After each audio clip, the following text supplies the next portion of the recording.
Welcome to This Explainer. Today, we're going to completely demystify the core mathematical object that sits behind, well, essentially all of reinforcement learning. Whether you're dealing with old-school Q-learning algorithms or the absolutely wild reasoning models of today, they literally all rely on one universal blueprint. Let's figure out how it works. So I want to start off by posing a question that sounds a bit like the setup to a geeky joke. What do a chessbot, an automated inventory planner, and a massive language model actually have in common? I mean, they operate in vastly different domains, right?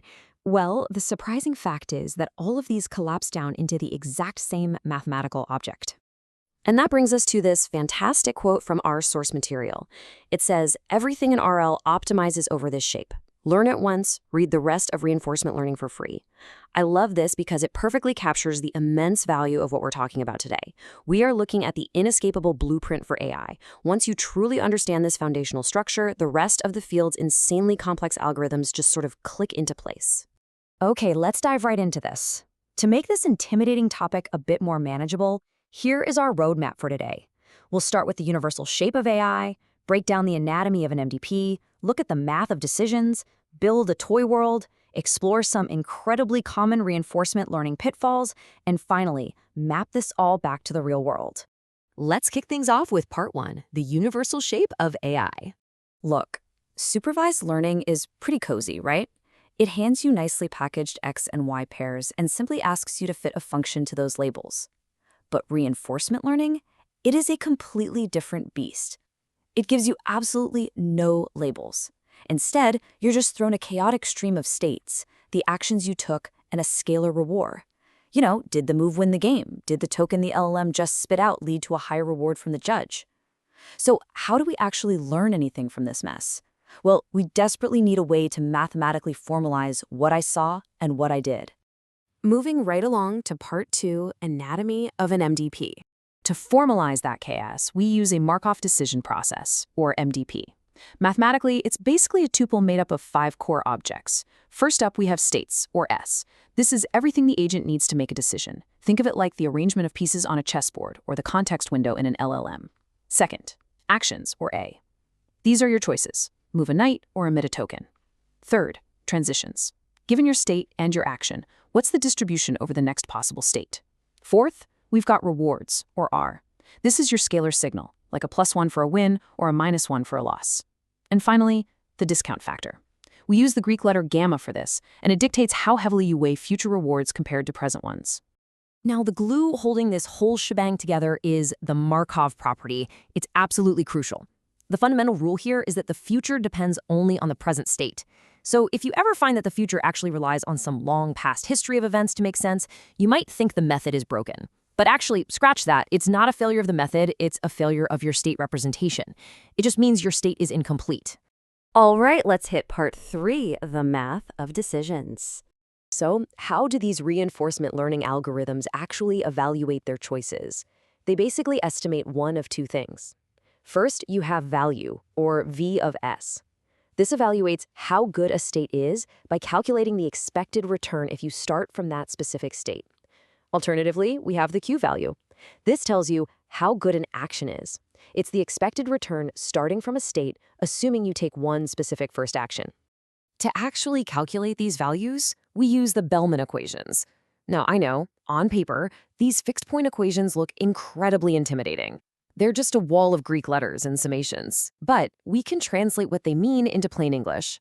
The expected return is simply this step's reward plus the discounted value of where you land. See? It's just recursive. You break down the expected return into what you get right this second, plus the value of whatever state you inevitably find yourself in next.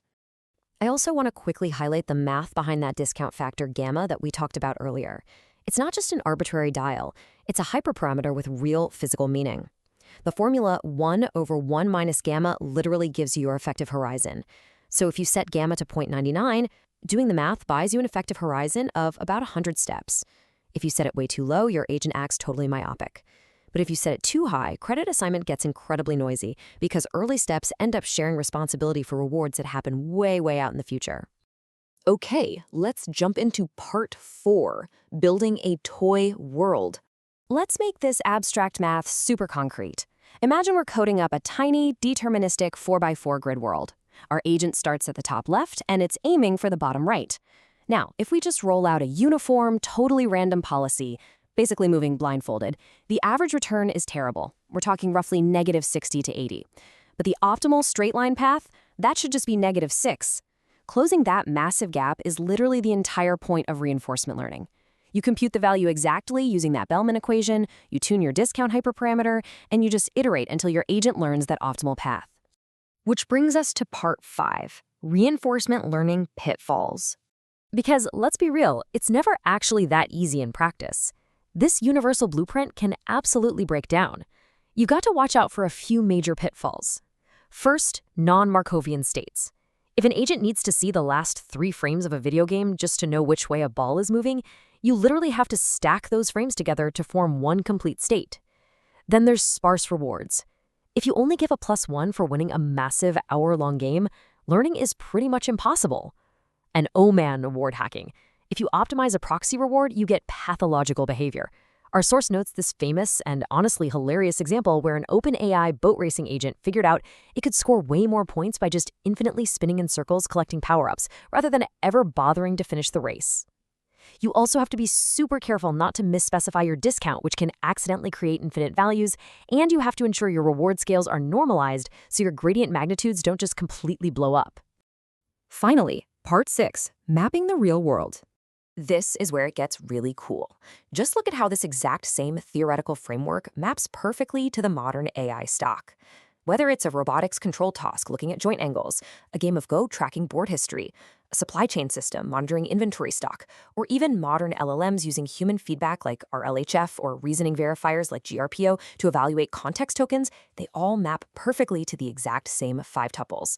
The state, action, and reward just take on different domain-specific forms, but the math doesn't care. It's identical.